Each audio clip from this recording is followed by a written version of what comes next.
Labdienas klausītāji un skatītāji. Mēs abi ar Gintu Krīgeru nākam no Jūrmalas. Jūrmala ir slavena ar savu fantastisko bagātību no vienas puses, ar to, ka latviešiem jādzīvo kaimiņos ar svešajiem, kuri tiek godāti gan par investoriem, gan citos cildenos vārdos. Latvieši jūtās Jūrmalā kā Gazas joslā, un tā arī viņu dēvē. Visur, kur parādās kāds tukšs zemes pleķītis, tas tiek nopirkts no nelatviešiem, jo latviešiem jau tādu naudu nav. Un pārsvarā izcirsti koki un uzbūvēta kāda betona ēka, kas arī degradē Jūrmalas arhitektūru un vispār to Jūrmalas būtību. Latvieši, kā mēs zinām, ir nospiesti, latvieši klusē, viņu kaimiņi ir šie svešie. Tas ilgst jau visus šos brīvvalsts gadus, kā iesākās padomju okupācijā. Tā nekas diži nav mainījies, ir tikai nācis klāt Šlesera likums un ierosinājums par šīm te uzturēšanās atļaujām. Politiķi arī šobrīd, kas ir pie varas, nepārtrauc šo praksi. Tas tikai notiek aizvien slēptāk, pieklusinātāk, rafinētāk. Un mēs esam situācijā, kad zinām jau to teicienu, ka latviešu pacietības mērs ir ļoti liels. Redzot visu šo, kā Jūrmalā, šajā tā saucamajā zelta jūdzē no dzelzceļa līdz jūrai, jau gandrīz visas vietas ir aizbūvētas. Jūrmalas doma izcērt hektāriem, 10 hektāru mežu ar izcilām pasaules augstākajām priedēm, ko kādreiz angļu kuģi izmantoja saviem mastiem, jo vējos rūdītas priedes aug ļoti lēnām un ir ļoti stipras, patiesībā tik stipras kā katrs no mums latvietis. Bet ar visiem spēkiem šos 35 baigos gadus, kur mēs tikai dzirdam par to, ka esam brīva valsts, mēs kaut kā to visu iekšēji apšaubām. Mēs redzam, ka ārējā publiskā retorika pilnīgi neatbilst īstenībai. Un tādēļ latvietis ir apjucis, jo it kā radošā inteliģence, kas vienmēr ir gājusi atmodas procesu avangardā un ir nesuši šīs te brīvības vēsmas domās un darbos tautai, šī inteliģence šobrīd ir kooperējusies ar okupācijas varu, kas turpina Latviju postīt. Kā mēs zinām, šie te drošības dienesti arī ir ļoti savdabīgas institūcijas. Piemēram, SAAB, Satversmes aizsardzības birojas. It kā vērsts uz to, lai satversmi aizsargātu no ārpuses. Bet kas tad to satversmi aizsargās no iekšpuses? Kā zināms, daudzi it kā jauki jauni ļaudis, pārsvarā gan kristieši, skraida pa arhīviem un meklē, kur tad ir satversmes oriģināls. Viņiem ir iestāstīts, ka ir jāatrod satversmes oriģināls, jo bez tā Latvijas valsts ir fikcija. Un vienmēr mums jāsaprot, kā ir izdevīgi šādi te vēstījumi un šādas idejas, kuras ieperina aktīvu, it kā gribošu noskaidrot patiesību cilvēku galvās, un viņi sāk šo te žurku skrējienu pa arhīviem. Un pēc 50 gadiem viņi cer atrast satversmes oriģinālu.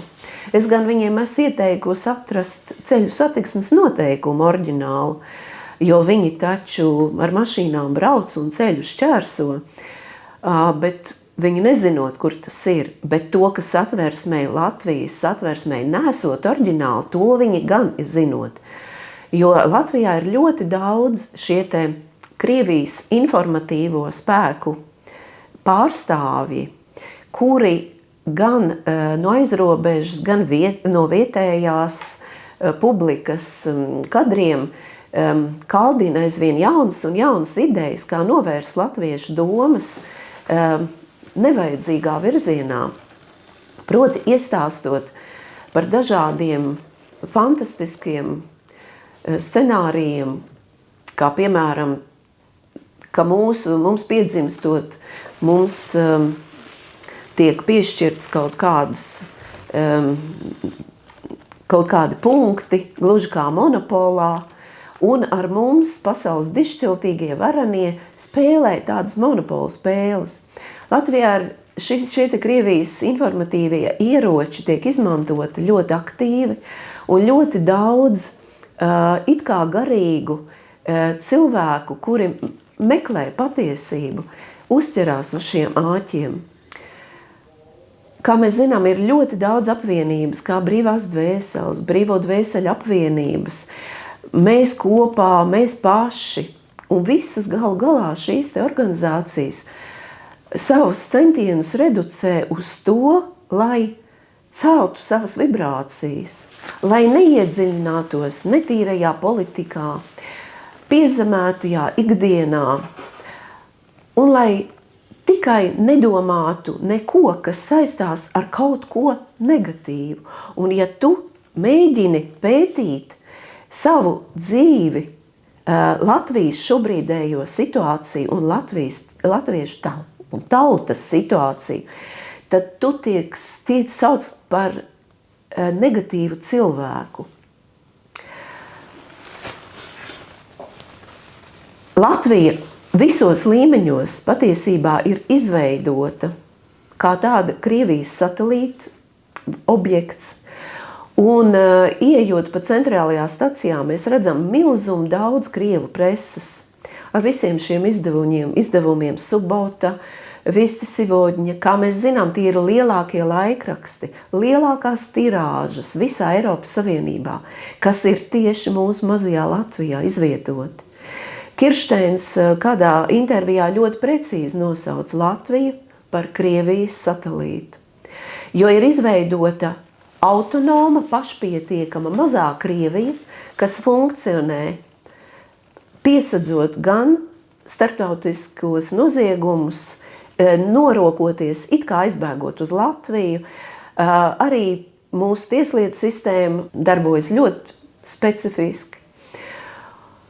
Un mēs abi ar Gintu nākam no šīs te Jūrmalas, kur visi cilvēki redz un saprot, ka ja policija uztaisītu reidu kaut vai uz Lielupas tilta un apturētu visas mašīnas un 1000 mašīnām caurskatītu viņu īpašnieku līdzekļu izcelsmi, viņu nodarbošanos, viņu saistības ar ārvalstu specdienestiem, atklātos fantastiska aina.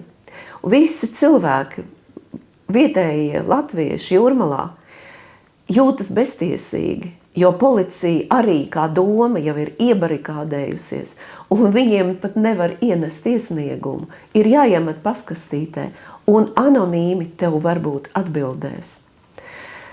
Mēs redzam šīs te miljoniem vērtās ēkas, kuras ir saceltas uz jūras ielas un kā vēzis izplatās pa visu Jūrmalu. Latvieši klusē, latvieši cieš.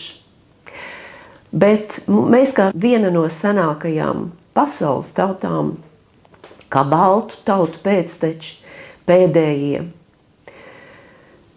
kā viņa varbūt stiprākais kodols, kas ir izdzīvojis, pielāgojoties, arī zināmā mērā pakļaujoties, noliecot galvu, sakožot zobus dažādu okupantu priekšā. vienmēr atceramies, ka mūsu dainu kultūrā ir, piemēram, tāda daina: ej bāliņi taisnu ceļu, runā taisnu valodiņu, tad Dievs palīdzēs taisnu mūžu nodzīvot.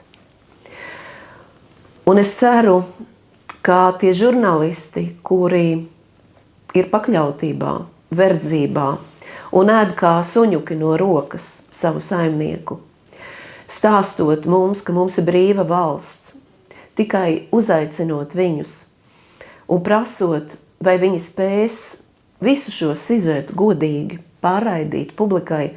Viņi saka, ko jūs iedomājaties, mums ir brīva valsts, mums nav cenzūra. Bet tiek parādīti paši nenozīmīgākie, neitrālākie 3 teikumi, un pretī likt kāda opozīcionāra doma, un beigās tiek pateikts, cerams, viņi atradīs risinājumu, savstarpēji vienojoties. Un es esmu aicinājusi uz sarunu Gintu Krīgeru, kā ļoti zinošu cilvēku ar ļoti jūtīgu sirdi, ar ļoti atvērtu prātu, kurš ir ilgstoši pētījis procesus. Viņam ir gan juridiska bāze, viņa izglītībā, gan sociāla antropoloģiska.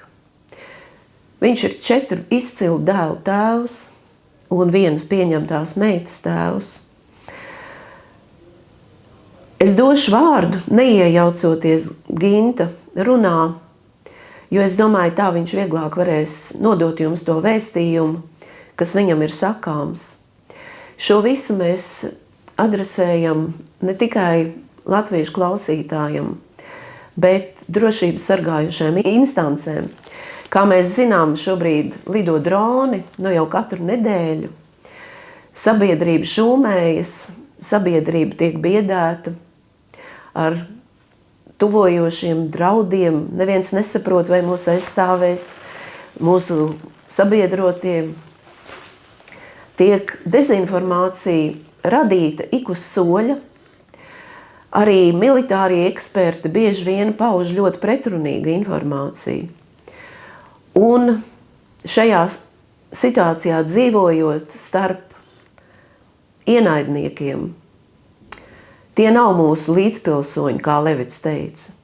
Tie ir agresoru valsts, gan spiegi, kurus arī ļoti bieži tomēr pēdējā laikā identificē un nosūta uz pareizajiem dzīvokļiem, aiz restēm, vai arī izsūta no valsts, vai viņi paši aizbēg kā Osļikovs vai kā Mamīkins, kurš šobrīd ir jau pievienojušies Kremļa informatīvajam ieroču arsenālam, kuri pat taisa tādus video, kur mūsu dziesmu svētku dziedātāji mutēs liek melīgu informāciju un stāsta, ka mūs grauj rietumi. Protams, mēs zinām, ka šīs čekas struktūras jau pirms saprotot, ka Padomju Savienība vienkārši izirs ekonomisku iemeslu dēļ, un arī šo te melīgo, smieklīgo, par ko visi smējās, bet tikai taisīja seju nopietnu, ka viņi tic šai te Marks Engels komunistiskai ideoloģijai, kas ir marksistiska un materiālistiska savā būtībā, kura izslēdz cilvēka dvēseli un garu principā, viņi tikai operē ar cilvēka miesu. Par to, ka mums ir materiālā pasaule, mēs esam nezinu no kurienes te parādījušies, un pēc nāves mēs vienkārši izirstam putekļos. Un padomju laikā visi iesmēja par to, bet bija spiesti pieturēt muti. Un arī tolaik mūsu ļaužu vidū bija brieda šī doma par to, ka mēs varētu būt brīvi. Un rietumu sabiedrība mums vienmēr tomēr asociējās ar šo brīvību. Un tajā laikā, kad padomija jau saprata par savu nenovēršamo galu, iespējams, tas arī bija sociāls eksperiments, Arī tāpat kā rietumos, toreiz iefiltrējās kultūra marksisti un degradēja rietumu sabiedrību tradicionālo domu un vērtības ģimenes. Šī te padomijas vara iefiltrējās pamazām un pārņēma arī Eiropu. Un mēs redzam, kā Merkele, kas Putina sabiedrotā un partijas biedra, ielaiž Eiropā migrantus, un mēs nezinām, ko darīt. Un tas viss turpinās, un tas liek mums arī apjukt un noticēt tai demagoģijai, ka Eiropa ir patiesais mūsu iznīcinātājs un mūsu paverdzinātājs.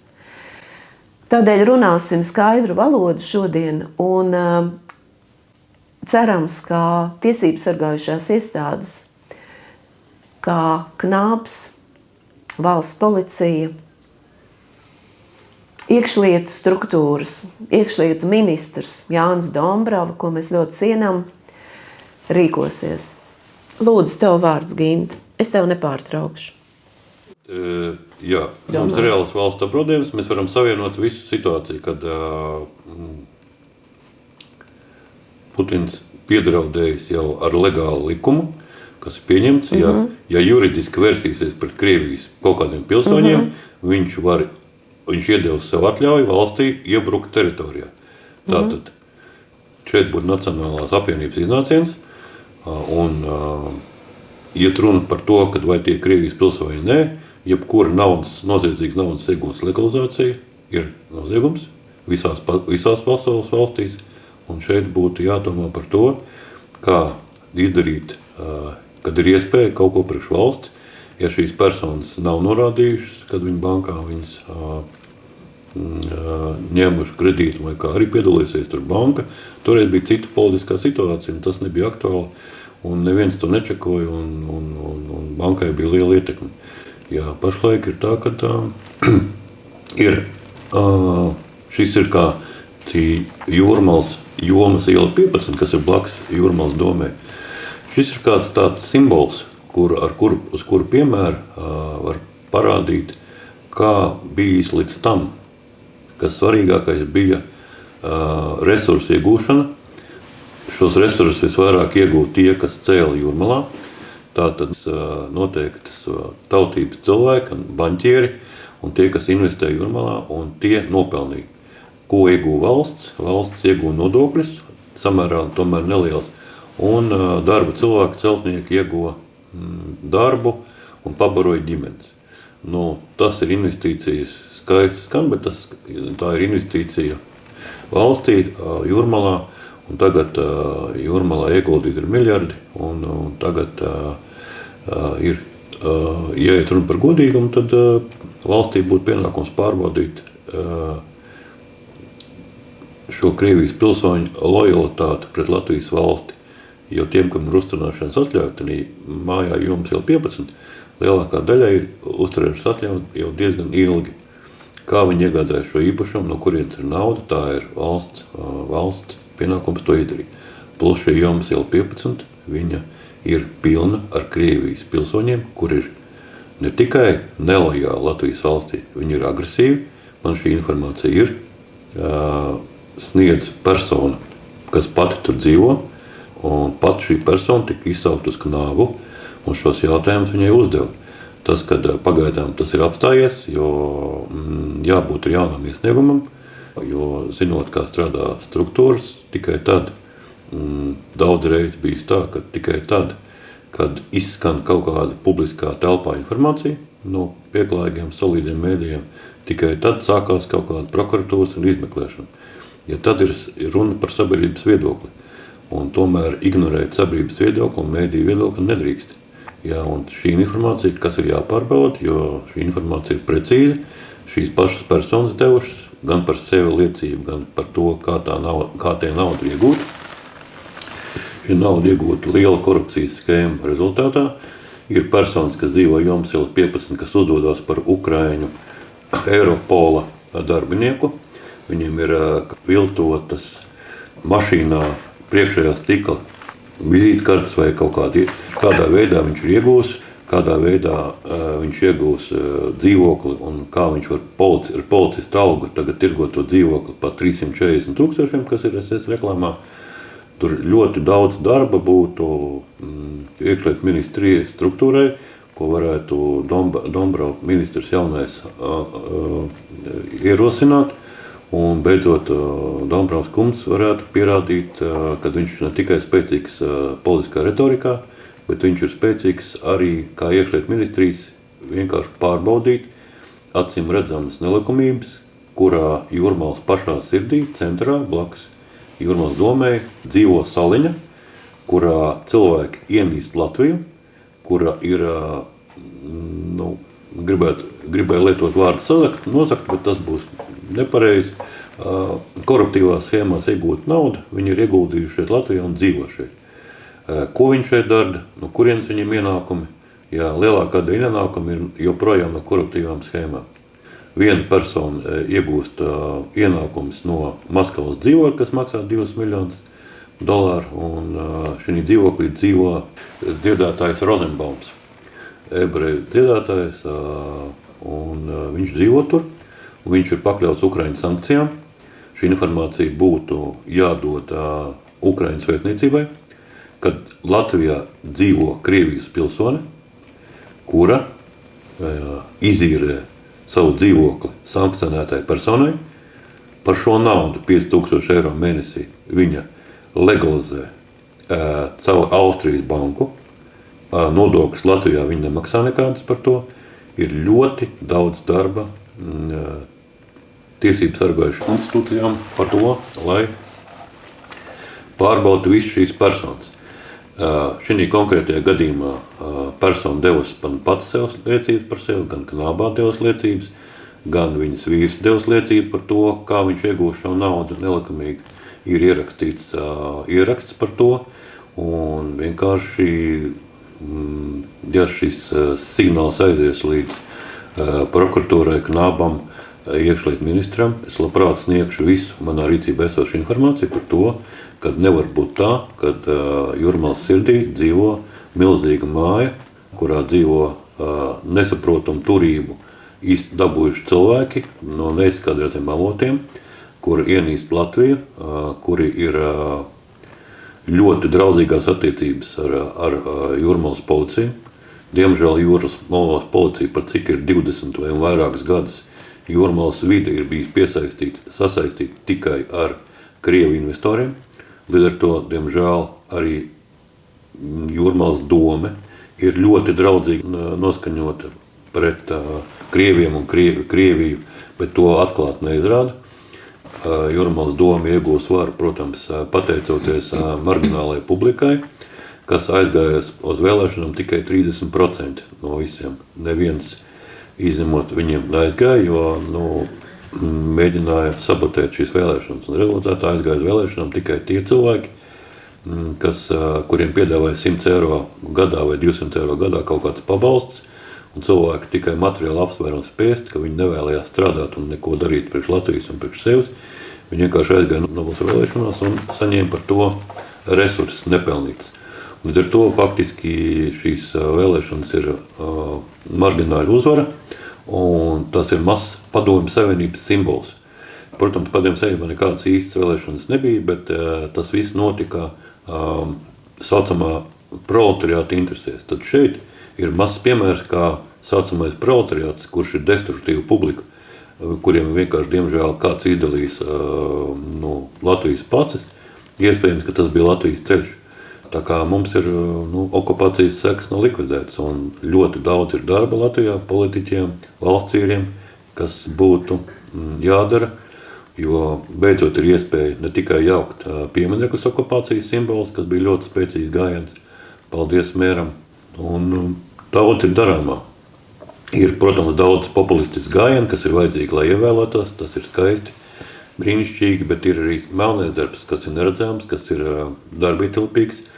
Nodokļu maksātāji apmaksā milzīgas algas tiesību sargājušām instancēm. Diemžēl tiesību sargājušās instancēs arī ļoti daudz strādā. Kremlim lojāli cilvēki. Ar šo nekas nav vēl darīts. Beidzot, Dombrovskas kundzei būs iespēja to darīt. Jo tradicionāli policijā gāja strādāt tikai cilvēki, kas skatās Krievijas televīziju un mīl Krieviju. Diemžēl tā ir, un Jūrmalas policijas gadījumā tieši tā arī ir. Es esmu pats Jūrmalnieks 30 gadus šo situāciju monitorēju, un diemžēl tā ir, jo neviens vēl nav izpētījis, kāpēc desmitiem Krievu jaunu meiteņu ņem darbā policijā.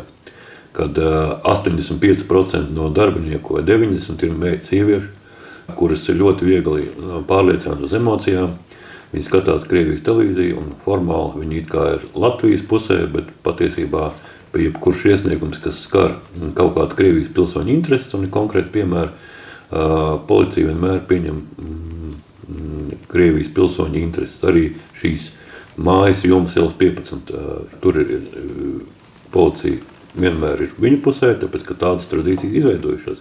20 gadu garumā šie cilvēki ir ar naudu, ar resursiem, neierobežotiem resursiem, salīdzinot ar vidējo latvieti, kurš ir mazturīgs pārsvarā vai ļoti maz, kurš ir cīnās un audzina daudz bērnu ģimenes un kaut ko. Viņš ir kaut kur gaisā piekārts, viņš ir ārpus Latvijas ekonomikas, jo ekonomikā rulē, kā izrādās cilvēki, kas šeit atbraukuši no citas valsts. Un tā kā ieslietu ministriem ir daudz ko darīt. Šie cilvēki, kas ir atbraukuši no Krievijas, par cik viņu vārdā un viņu interesēs tiek Putina režīms draud, kad ja jūs kaut ko juridiski darīsiet šiem personām, Krievijas pilsoņiem, tad es iebrukšu un bez maz vai likvidēšu vai atombombu visu kaut ko. Tātad, kā Krievija bija, ļauniem impērija tā viņi palika, jo šis formāts arī tāds ir no paša sākuma. Padomju Krievija tika radīta kā teroristiska organizācija, un nekas izmainījies nav. Viena nacionalitāte plus NKVD, plus KGB, plus FSB, spēka struktūras, drošības dienests un vienas tautības cilvēki arī šo visu vadu. Un tagad maz vēl tas, kad visa privatizācija Krievijā tiek pārskatīts un visa režīma draugi, arī vienas nacionalitātes cilvēki arī, protams, kad iegūst visu, kas ir, ko pārējo oligarhi ir piesavienojušies. Teikšu tā, no padomju, vergu, saražotās vērtības, rūpnīcas, ko 300 gadu laikā saražoja cariskās Krievijas vergi, dzimtpūšana. To schēma atkārtojās, un tagad viss, ko saražoja padomju vergi, arī te privatizēja konkrētas tautības pārstāvs un saistībā ar šo KGB, FSB, tieši tāpat kā bija 10 gadu laikā, kad bija arī konkrētās tautības revolūcija, 17. gadā, arī viss atkārtās. Tā kā vēsture iet pa spirāli. Un draudi Eiropai, kad mēs iebruksim, ja tur aiztiksiet juridiski Krievs. Tā kā mēs redzam absolūtu farsu, absolūtu draudus ar atombombu, un skatoties, kā attīstās karš Ukrainā, redzams, ka Krievija atstāja mazākas un mazākas iespējas sev jebkā vispār atrisināt. Un nekas izņemot kā neliels atomkarš, Krievija faktiski nevar glābt no krīzes, jo šis ir iekšpolitisks solis un tas ir milzīgs biznes, kurā dienu pirms kara Ukrainā gāzes par gāzi saņem Krievija 300 miljonu eiro katru dienu, otrā dienā pēc kara saņem jau miljardus eiro. Tā kā šeit ir milzīgs biznes, un šis politiskais iedomātais publiskā retorika ir izdomājums, jo OPEC maksā Putina režīmam, vēl daudz citi arī maksā, kas iegūs no šī kara. Viņi zina, kad būs karš, kad paaugstināsies visas naudas, kad tagad ļoti veiksmīgi pēc Trumpa varas iegūšanas viņš pārņem šo stafetu un atkal regulē pasaules energo cenas un visas cenas. Faktiski pasaules ekonomika organizē divas tādas personas, kas vienkārši izrādās, kad ar karu, nospiežot karu ekonomikas krīzes pogu, mēs varam regulēt, viņi var regulēt, ko? Viņi var regulēt pasaules ekonomiku. Līdz ar to pret to nav nekādas iespējas cīnīties cilvēks. Uzbruk Irānai, neatkarīgai valstī, uz kuru viņam liekas, ka viņam ir teikšana, vai viņam būs atombumba vai nebūs, vai vispār viņi ir, varbūt tas viss izdomājums neatkarīgai valstī. Un labi rast tas, kad Eiropas nostājās Irānas pozīcijās, kad nevar uzbrukt neatkarīgai valstī, tāpēc, kad Izraēla ir tādas intereses. Izraēla kārto savas attiecības, diemžēl, daudz gadus desmitus ar amerikāņu nodokļu maksātāju naudu un ar ieročiem. Tāpēc, kad tie ir lielākie oponenti, neviens nelika taisīt Izraēlai krīzi un iebrukt Arābu zemēs, to neviens viņam nelika. Radīts konflikts, ko paši Izraēla radījusi, diemžēl. Neko nevar darīt ar to visu. Un labi, ka Eiropas nostājās Irānas pozīcijās. Tā kā šis ir konflikts, uz kuru pelna Izraēla, un viņa mēģina šo visu attīstīt. Tā kā ļoti daudz ir darba politiķiem, valstsvīriem, kas mūsu gadījumā ar Krievijas pilsoņiem, viņi ir toksiski šajā gadījumā, un viņi ir reāli apdraudējums valstī, diemžēl, un jāizpēta likuma robežās, kā viņi iegūst šos resursus, kāpēc viņi šeit dzīvo, vai viņi lojāli Latvijas valstī, un jābūt visiem juridiskiem instrumentiem perfektiem, kad viņi pasludina savu lojalitāti dokumentāli, un šī informācija viss ir jānagādā Krievijai. Lai ir tiesas sistēma, viņi izdevīgi piesadzās daudzās tiesvedībās, kur ir vainīgi Krievijas pilsoņi, viņi piesadzās ar to, ka vairs nav sadarbība. Jā, arī tiesas sistēma daudz ko grēko un neizdara pareizi. Tāpēc, kad katrā individuālā tiesvedībā ir savas kaut kādas tiesas intereses, galīgās patiesības paušanas ir daudz neizdarības. Arī domāju, ka NAPS varētu strādāt daudz labāk, jo korupcija ir jāatbild par valsti, tad ir viens, bet korupcija daudz kur citur. Cenas veikalos, tāpēc, kad ir ļoti neveiksmīgs konkurences ierobežošanas likums, ļoti neveiksmīgs, tas ir augstāko, labāko profesionāļu advokāti, kas strādā šajā jomā viedoklis un pamatots. Viņi izteica man vairākās privātās sarunās, un sabiedrība cieš no tā, kad viens no lielākajiem tirgotājiem arī regulē šīs slēptās vienošanas un visu. Un uz Lidl piemēru ir skaidrs, ka atnāca ar mazu cenu un pēkšņi tā kā viss novienādojas un zaudētāji ir nepārtraukti cilvēki, kas iepērkās. Mēs paskatāmies, kā citas valsts tiek galā ar to visu. Cenas ir visu laiku krītās, jo ir godīga konkurence. Mums nav godīga konkurence. Arī degvielas tirdzniecībā mums ir legalizēta alkohola tirdzniecība, zemes, maigi sakot, ļoti zemes kvalitātes. Jā, spirts tiek ievests no it kā Kazahstānas, bet papētot uzmanīgi, no kā pērk Latvijas balzāms, viņi nepērk no Kazahstānas, bet faktiski pērk no Ķīnas, kas ir turpat blakus, tādā vietā, kur invoisās redzams, ka pērk Kazahstāna. Patiesībā blakus ir Ķīnas robežā divas lielas rūpnīcas, kur atvainojas šo spirtu taisa no mēsliem. Un arī tagad pašlaik Krievijas ekonomikā ir 70–80%, varbūt jau tagad vairāk. Man ir tikai gadu veca informācija par to, ka alkohols tiek ražots no Ķīnā, ražot ļoti lēta spirta. Ir to pašu Krievi, kas lieto alkoholu, viņi skatās un viņiem ir informācija, lai nedzertu šī spirta bāzes. Un mums arī Latvijā ir tas pats 3,2 vai 3,5 miljonus tonu alkohola spirta tiek ievests katru gadu no Latvijas balzāma. Balzāms parādā jau Latvijas valstīm, man liekas, ir 40 miljonus par nodokļiem. Arī kaut kādi darbi, arī kāpēc vispār tādam alkohola ražotājam, kurš it kā skaitās pret Krieviju, bet neko nav pierādījis, neko ziedojis nav Ukrainai un nekāda solidaritāte nav pierādījis. Tā kā ir ļoti daudz darba, ko valstī darīt. Jābūt stingrai rokai, juridiskā izpratnē, kas pārbauda, bet politiķiem ir grūti, tāpēc, ka viņiem ir vēlētāji, un vēlētāji var nesaprast, kaut ko pārspīlēt. Ļoti daudz darba.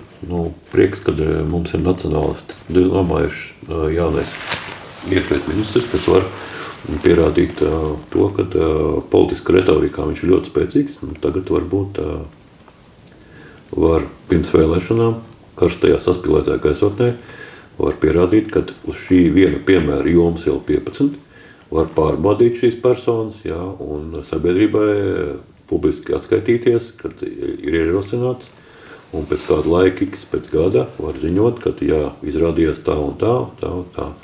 Tā kā vēlreiz atkārtoju, ka šī informācija man ir visi pieejama, es labprāt padalīšos ar jebkuru drošību sargājušo instanci. Es zinu, ka personi, kas arī sniedz šo informāciju par pārējiem cilvēkiem, kas dzīvo šajā ēkā, kā viņi iegūst šos resursus, ir padalījusies personīgi ar mani.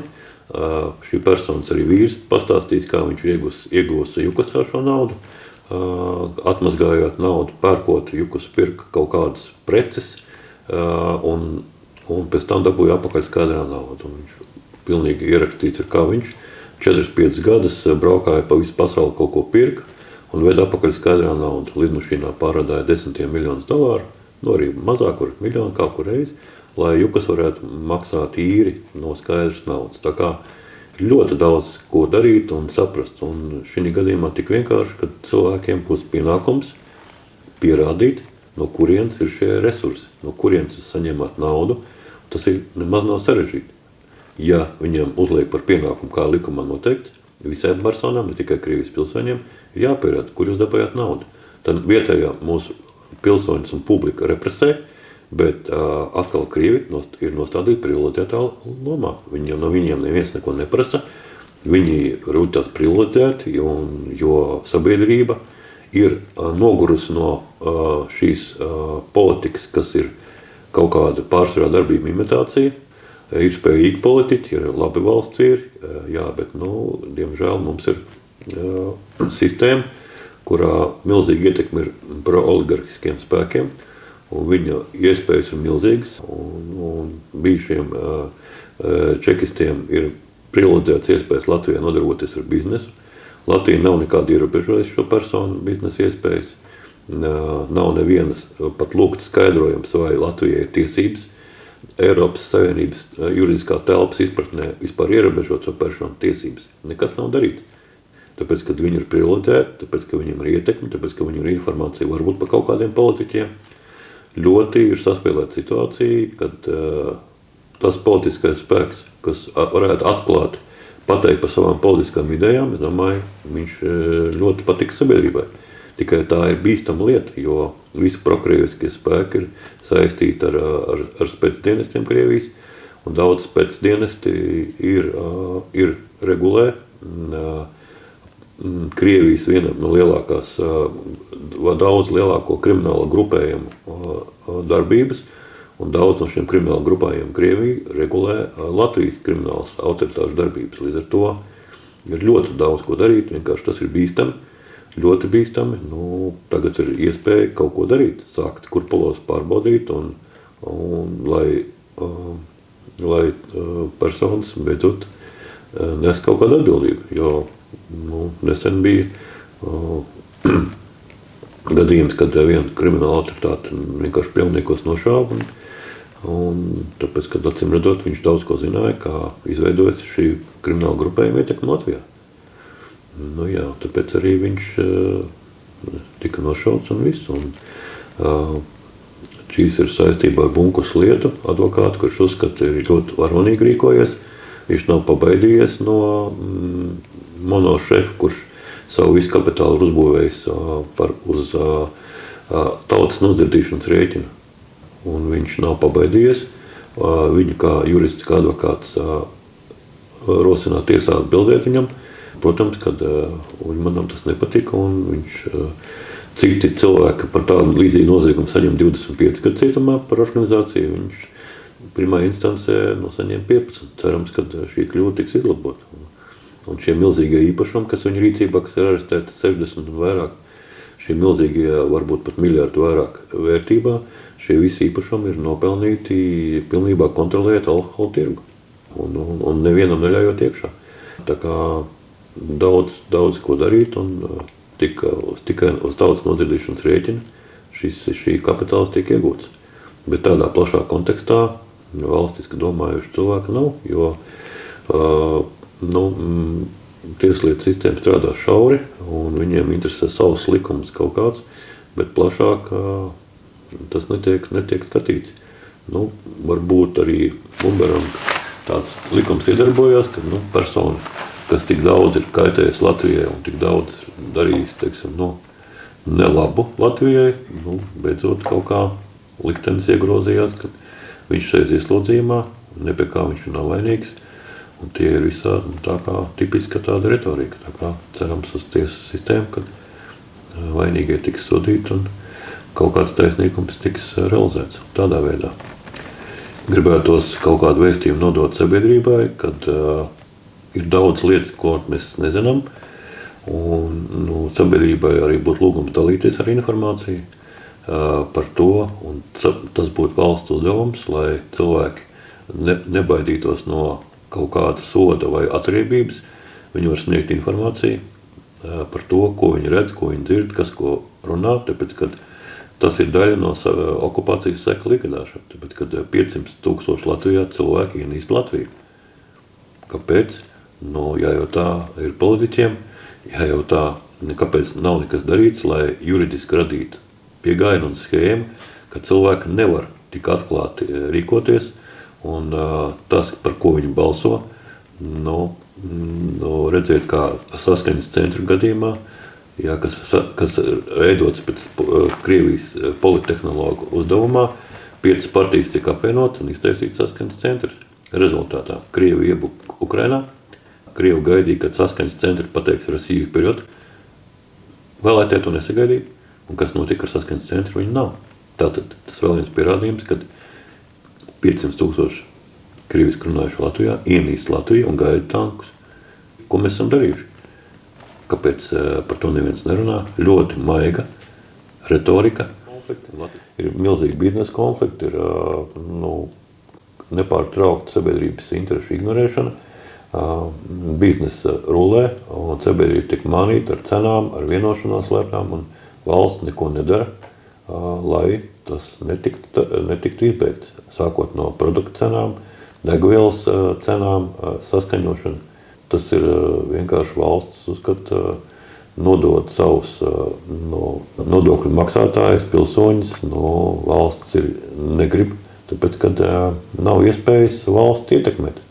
Sabiedrībai nav ietekmēt, tāpēc, ka nav neviens, kas žurnālistikā startē, kādreiz bija IRLV spēcīgs, kādreiz bija Diena, Zviedri ļoti spēcīgi kritizēja visu, bet izrādās, ka tas arī biznesa stratēģija. Viņi tikmēr visus kritizēja oligarkus, kamēr oligarhi nopirka Zviedru avīzi. Un tādā veidā tagad, tā kā šī nauda tika iegūta no Pareks afēras, un šie oligarhiski domājušie cilvēki varēja atļaut iespēju iegādāties šo laikrakstu. Līdz ar to kritika faktiski pazuda, un atkal politiskais spektrs izmainījās, un atkal oligarka vara Latvijā ir milzīga. Viņi nav redzami ārēji, bet diemžēl politiskā elite ir spiesta viņam rēķināties. Arī naudas pārdala, visa celtniecība un visu mēs redzam, ka no kaut kurienes tiek celts, kaut kas tiek darīts. Nereālais, milzīgas cenas ir nekustamā īpašumā. Biznesam lielajam nav morāls nekur, nevienā pasaules valstī. Tikko biznesa pārvēršās par kaut ko lielu, tie cieši sabiedrība. Valsts neko nedara, lai ierobežotu to.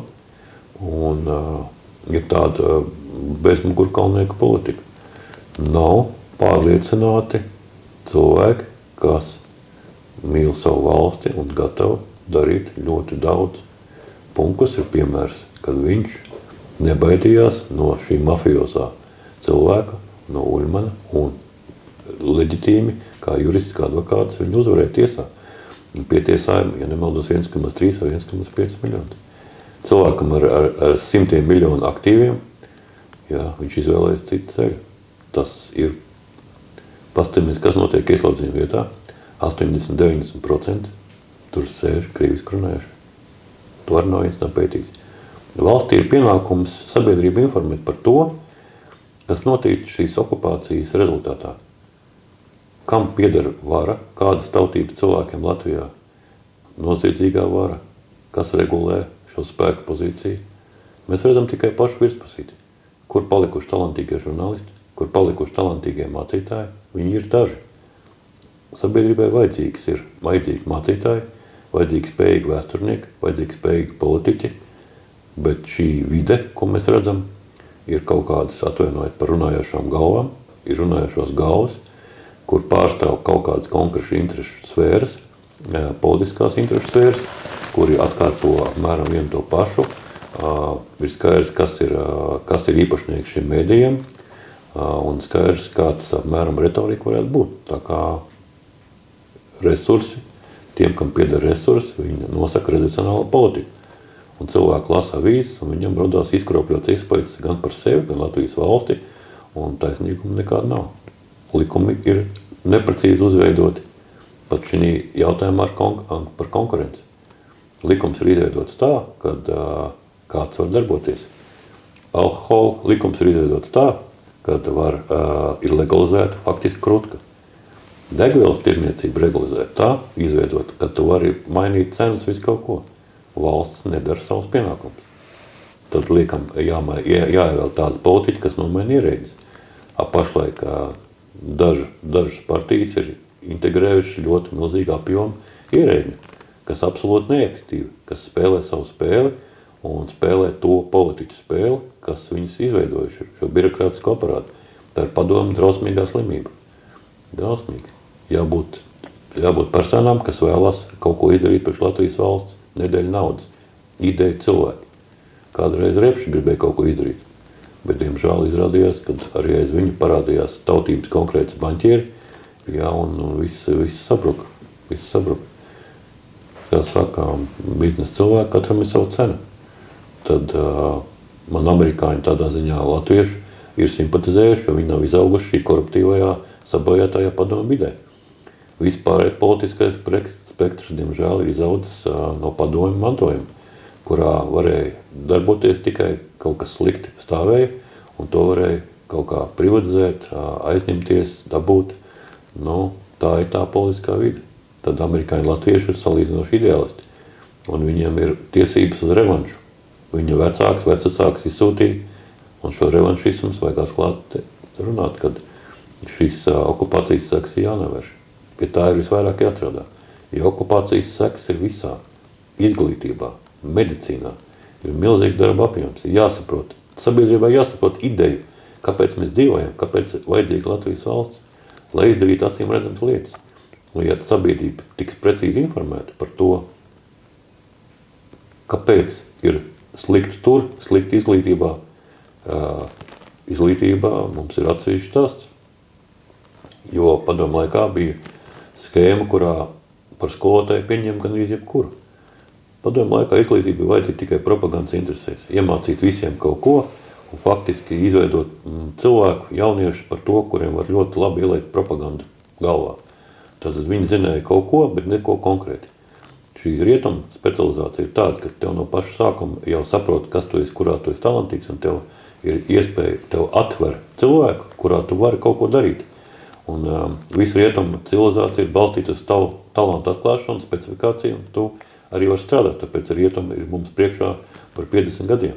Nebūtu okupācija, nebūtu Ulmans parakstījis 15 dokumentus, legāli nodot Latvijas suverēno varu okupantu rokās, mums būtu cita situācija. Mēs varējām cīnīties kā Somi. Ja mēs būtu cīnījušies kā Somi, mēs būtu dzīvojuši kā Somi tagad. Kas tagad notiek? Cilvēki ar izskalotām smadzenēm dzīvo, viņi nesaprot, kas notiek, viņi nav informēti, viņi dzīvo no rokas mutē, tāpēc, ka viņiem netika iedot izglītība rietumu. Viņi nesaprot, ka var mācīt bērnus, talantīgus, vēl kaut ko. Viņi nav nekādas informācijas. Valsts dzīvo kaut kādā paralēlā pasaulē, jo politiskai elitei ir izdevīgi, nekompetenti, nezinoši vēlētāji. Tas ir izdevīgāk. Jā, kas dzīvo tādā degradējošā vidē, kuriem lasa avīzes un visi dzīvo kaut kādā autopilotā. Tas ir noziegums pret sabiedrību un noziegums pret valsti. Valsts esam mēs, cilvēki. Mēs esam mēs. Ja mēs nepastāsim par savu interesēm, neviens nepastāvēs. Bet mums nav enerģijas, tāpēc, ka viss tiek izsūkts. Krievijas hibrīda karš. Krievijas hibrīda karš 4 gadu garumā visu laiku tiek draudēts Eiropai.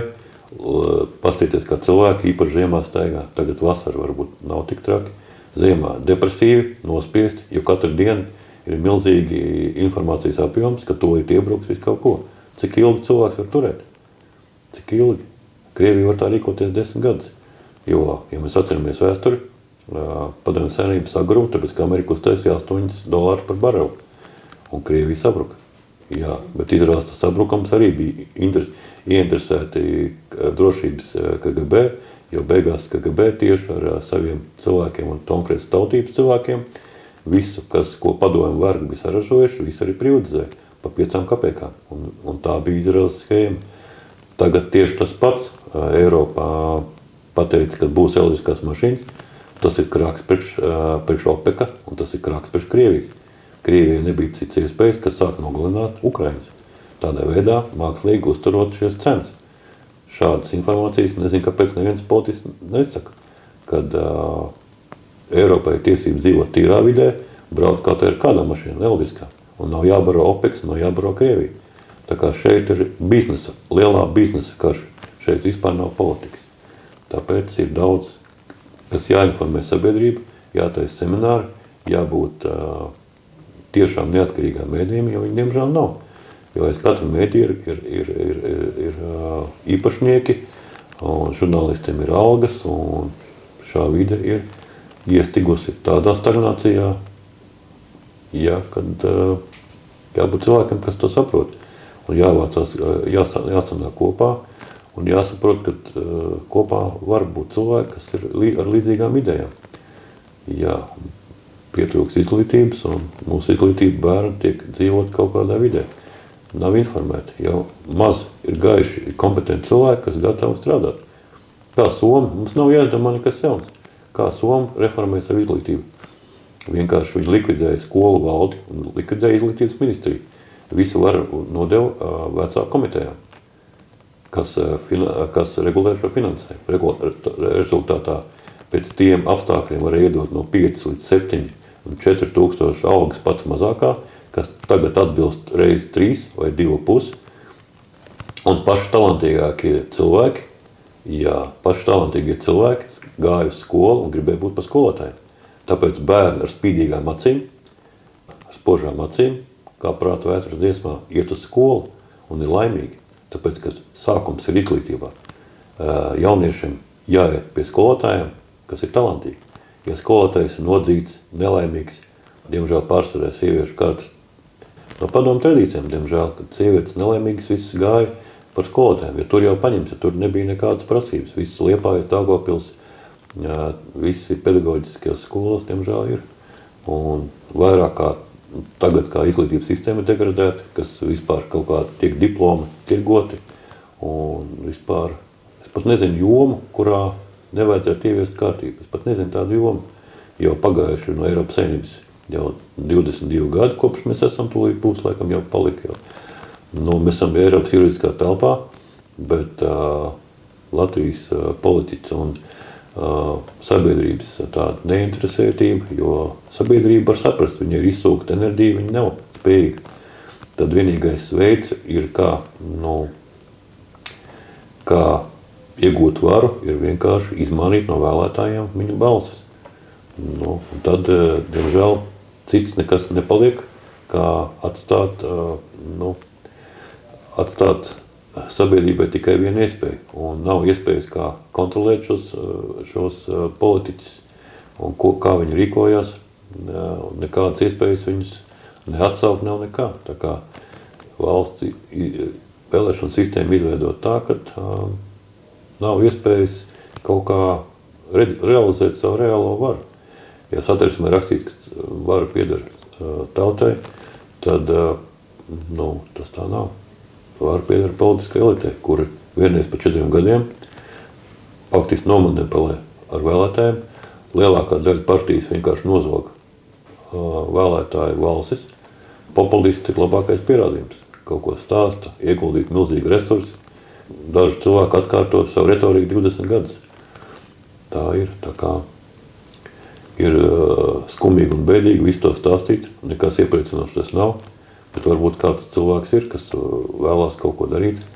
Jo tas viss prasa resursus. Viss prasa resursus, laiku prasa, idejas prasa. Ļoti grūti to savienot ar savu ikdienas dzīvi.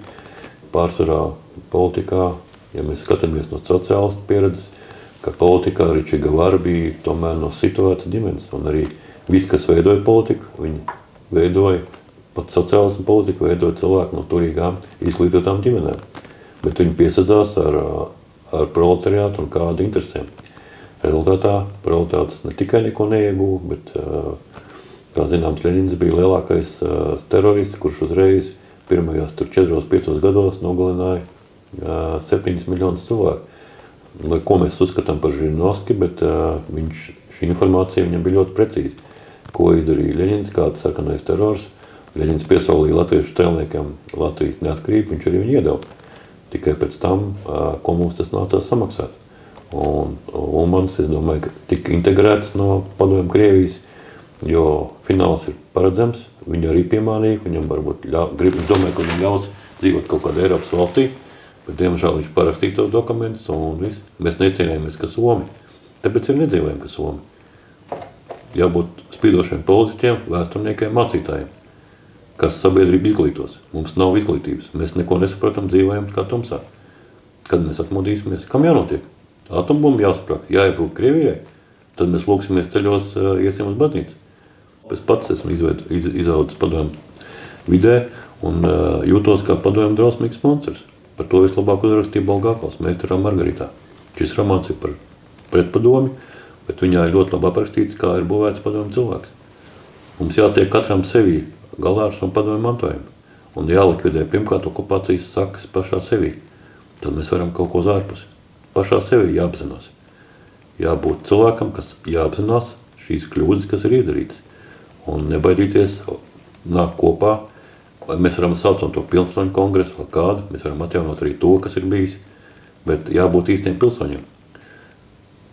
Valsts izveidojas un politika izveidojas tādu politikāņu, kad sabiedrība ir neinteresēta, viņam nav enerģija pastāvēt par savām interesēm, jo viņi netic politiskai sistēmai. Un kā veidojās oligarhu vara, katru 4 gadus pēc kārtas starp saimām visu laiku tiek stāstīts, kad viss ir slikti. Rezultātā, kā iegūst oligarhu varu, vēlētājs ir iezombēts, viņš atnāk uz vēlēšanu iecirkņiem, viņš automātiski zina, ka viss ir slikti, ka balsot jau par vecajiem nedrīkst. Tāpēc katreiz tiek izveidēts jaunas partijas. Tagad būs Hermaņa iznāciens, vēl būs kaut kāda. Jā, un kurš lielāk investē propagandu, tā arī bija. Atcerēsimies, kad Godmans nāca pie varas un organizēja šo Pareks afēru. Godmans bija uz visām vietām. Un, cik Latvijas valstī izmaksāja Pareks afēra? Uzreiz 1,3 vai 1,6 miljardus, bet kopumā tas valstī 7 gadu griezumā izmaksāja 3 miljardus eiro. Un šā nauda vienkārši ir pazudusi. Šī nauda ir reinvestēta Latvijā, un joprojām šie cilvēki, kas bija parakstā un saistīti, viņi ieguva milzīgas kapitāls. Uzreiz pēc šīs afēras daži labi oligarhi iegādājas laikraksta Diena.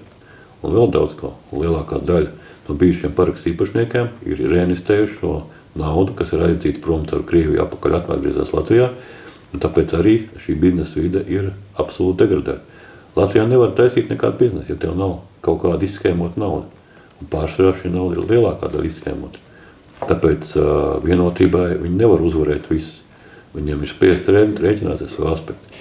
Tāpēc arī latviešu amerikāņiem vajadzēja no paša sākuma viņam ļaut ar savu brīvās pasaules pieredzi kaut ko šo Latvijā darīt. Bet nē, bija izveidot mākslīgu atmodi, kuras bija čekistu projekts, un mēs vienkārši skatījāmies un smējāmies. Domājām, kas būs.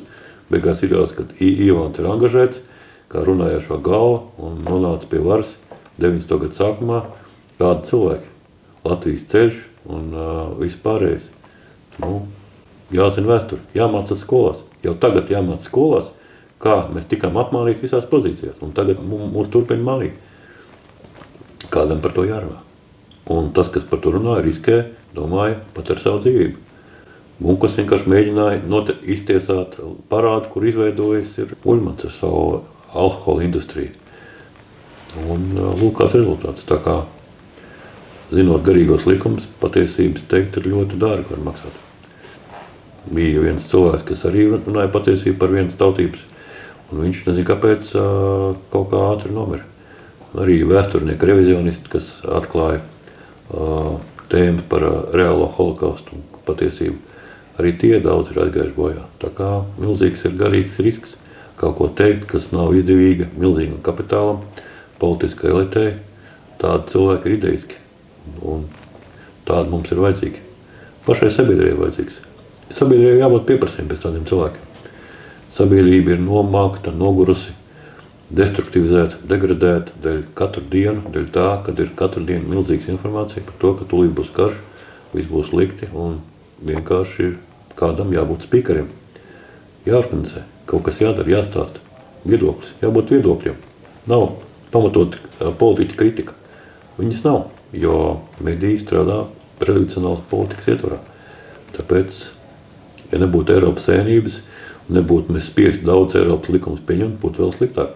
Eiropas Savienība mums ļoti palīdzēja. Mums ir Eiropas juridiskā telpa.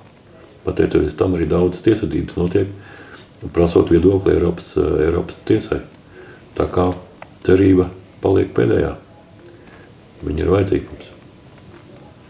Tāpēc dombiedri var izdarīt daudz vairāk, jo viņi aktivizē cilvēkā to, kas ir dziļi guļ iekšā un kas ir pasaules uzskats. Jā, par kultūra marksistiem piekrītu, un arī mūsu izglītības sistēma ir saindēta ar šo visu. Un cilvēkiem nav informācijas par to, kas patiesībā kādi instinkti viņos ir ielikti. Mēs pat nesaprotam, kādi ir mūsu ķieģelīši, no kā mēs esam uzbūvēti. Tāpēc tas ir dziļi pašikspētes moments. Tas ir tas, kurā mēs esam aizmaldījušies. Mums nav informācijas. Mēs esam faktiski dzīvojam tumsībā. Un gaiši cilvēki, intelektuāli spēcīgi, kas pēta, kas nav saistīti ne ar kādām varām, ne kādiem mēdījiem. Tikai cilvēki, kas paši tic sev, kas mīl savu valsti, mūsu gadījumā tā ir Latvija, kas ļoti apasināti uztver to, kas ir Latvija izdarīts, kā sabiedrība cietuši no okupācijas un vēl daudz pēc okupācijas laiku. Jābūt ir atvērtiem un jāpasaka atklāt savus viedokļus. Tieši, ja mums ir vārda brīvība, tad mēs varam un mums pienākums to teikt. Mēs nedrīkstam klusēt. Un paldies, ka uzaicināt man šo interviju, jo tas ir ļoti vajadzīgs. Un sabiedrībai jābūt informētai par to, kas notiek apkārt un jāklausās. Jā, kādreiz daudz ko labs pareizi teica, bet, diemžēl, vienmēr tas resurs nav bezgalīgs un ir lietas, kuras var piekrist viņam, bet līdz galām viņš nepasaka daudz ko. Un žēl, ka idejiski cilvēks bija, bet tomēr ir kāds finansējuma avots, kas ir aiz šī cilvēka. Un bez resursiem nevar tomēr. Un tādi, kas var bez resursiem kaut ko, tikai ir šāds formāts, kad mēs filmējam ar kameru un veidojam savu kompetento viedokli par to, ko mēs redzam apkārt. Un ja cilvēki spēcīgi, kas kaut ko ir pētījuši, viņam būtu pienākums sabiedrībai pastāstīt. Jā, tikai, protams, šeit ir tāds kompetences jautājums. Emocionāls viedoklis arī svarīgs, bet sabiedrībai vajadzīgi zinoši cilvēki, kas redz sabiedrību, kas saprot, kas māk formulēt, kāpēc ir nogājis tā vai šitā, kas ir saprot vispār Latvijas politiku, kas viņu pētījuši ļoti ilgi no padomu laikiem, kas ļoti labi izprot sevi, kā mēs esam izveidoti par padomu cilvēkiem un apasināti uztveram šo brīvības garšu, kas mums ir iedota, bet kas ar viņu ir izdarīts, secinājumi ļoti veidīgi.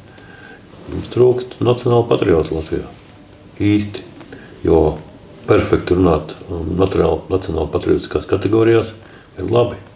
Pamaz ir organizēt leģionu gājienus. Ir pamaz iegūt politisko varu, ja viņa tiek pēc tam realizētā, samērojot kaut kādas citu partiju intereses.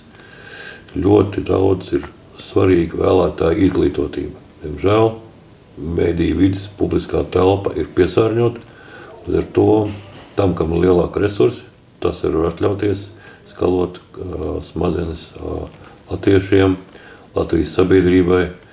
Jā, un cilvēki, kas kādreiz balsoja par Saskaņu, tagad viņi balsos par Šlesaru, un šī darbības ir pārdale, vēlētāja balsu pārdale. Jā, un ļoti daudz, kas ir jāsaka, un gribētos kādu revolucionārāku politiķi, vairākus politiķus, kas daudz apasināk un drošāk saka, un nebaidās no izdomātas krimināla vajāšanas vai vēl kaut kā. Jābūt vārdu brīvi, vai īstā šī vārda nozīmē. Vai mēs esam kaut kas, vai mēs neesam. Tas ir tāds principu jautājums. Tā kā paldies jums visiem, kas noklausījās, un Dievs svētī Latviju. Dievs svētī Latviju. Es tikai vēl gribēju piebilst, ka šajā situācijā, kad pār mums veļās šis mākslīgā intelekta vilnis, cilvēki ir vēl jau vairāk apjukuši. Un šis vilnis veļās ļoti līdzīgi pāri visām valstīm un pāri visām tautām. Un tādēļ no vienas puses cilvēkus ir viegli nomaldināt, jo mēs esam Eiropas Savienībā, pār mums veļās šīs Eiropas direktīvas, kuras mēs pat neizprotam un nezinām, kur viņas ved, jo nav jau aprobācija, nav bijis pārbaudas laiks šim intelektu produktiem un darbībai mūsos un mūsu dzīvēs. Un tādēļ ir viegli operēt ar to, ka padomju laikā bija labāk. Tie, kas ir dzīvojuši, taču godīgi zina, kā tur bija. Bet ir daudz cilvēku, kuri mūsu mediju telpā pauž šīs idejas un pat ieliek kādu filmu, cik brīnišķīgi bija dzīve padomju laikā, rādot Latvijas dabu, mūsu skaisto jūru un stāstot, ka tas bija padomju laikā. Tas jau mums vēl ir. Bet tie cilvēki bieži paši pat nav nereizi bijuši Krievijā. Tādēļ šobrīd, kad mūsos jau ir ļoti daudz šīs te truluma, šie te iedīgļi no Padomju Savienības iepotēti dažādās struktūrās, kas ir 50 gadus ārdījusi latviešu tautu, latviešu tautas kopību, kopdomu, drosmi, sadarbību, iešanu uz šo te cilvēcisko, dievišķo mērķi, uz attīstību, bet tikai pareizu attīstību. Tad ir tik būtiski saprast, ka, ja tu runā patiesību, tad tev ir dievišķa aizsardzība. Jo tu esi viena no tām šūniņām Dieva kopējā pasaulē, kas pilda savu uzdevumu. Mēs jau esam nākuši ne kā sunīši vai kaķīši. Mēs nākam tomēr dievišķajā cilvēka tempļa izskatā, šajā ķermenī, Māras dotajā, ar šo te mūsu skaisto izpratni par pasauli, kura nav vēlna apdvesta, bet ir Dieva pasaule. Un tādēļ es aicinu gan ministrus, gan vienkāršos ļaudis nebaidīties, runāt pretī, paust savas domas, domāt, kāds būs mūsu valsts mērķis, kas mums pašiem jāuzraksta un jāizvirza. Mums arī ir jābūt politiķiem, kuri droši arī Eiropā paudīs mūsu vēlmes, mūsu domas, jo mēs kā ļoti sena tauta ar dižāko kultūru, ar šo te kultūru, ko mēs vienīgi esam vēl saglabājuši, izņemot lietuviešus daļēji, kuri arī brauc pie mums mācīties. Mums ir tiesības paust savu domu un teikt savu vārdu. Jo es atceros, kā piemēram tā šausmīgā fake vīrusa laikā Amerikas žīts doktors Zaļenko drosmīgi atklāja patiesību par šo te mega afēru. Un viņš teica, visprecīzāk raksturojot šo te cilvēks prāta un ķermeņa pārņemšanas veidu kā karu pret Dievu. Mēs sūtījām simtiem un tūkstošiem šos te doktora Zeļenko pausto drosmīgo vārdu, lai atturētu cilvēkus no tā neprāta, ka viņiem ir jāpakļaujas kaut kam un jāskrien pagriezt savu pliko pleciņu, potei, nezināmai, par ko mūsu valdība joprojām nerunā un nepauž tās patiesās sekas, ko tas ir nodarījis un vēl nodarījis. Un tas ir iebiedējis cilvēkus vēl vairāk. Tādēļ es aicinu vienkārši tā kā latvieši rīkojušies visos laikos, nepakļauties nevienai okupācijas varai, kas mēģina okupēt ne tikai jūsu dzīves telpu fizisko, bet arī garīgo. Un paust savu domu skaidri, bet nenomaldīties kaut kādos ezotēriskos grāvjos un īpaši arī okultos grāvjos. Tāpēc, ka, ticiet man, tur jūs nepārvaldiet to sfēru, kurā jūs tiekiet ievilkti. Un visi tie, kas aicina latviešus pirkt īpašumus ārpus Latvijas un bēgt un necīnīties par šo te valdību. Mēs jau necīnamies par valdību, mēs cīnamies par mūsu tautas dvēseli, par mūsu bērnu nākotni, par vispār mūsu Latvijas mātes ideju. Tāpēc darīsim katrs savā vietā to, ko varam, pēc tā labākā godprāta un arī politiķi. Paldies! Paldies, Ginta!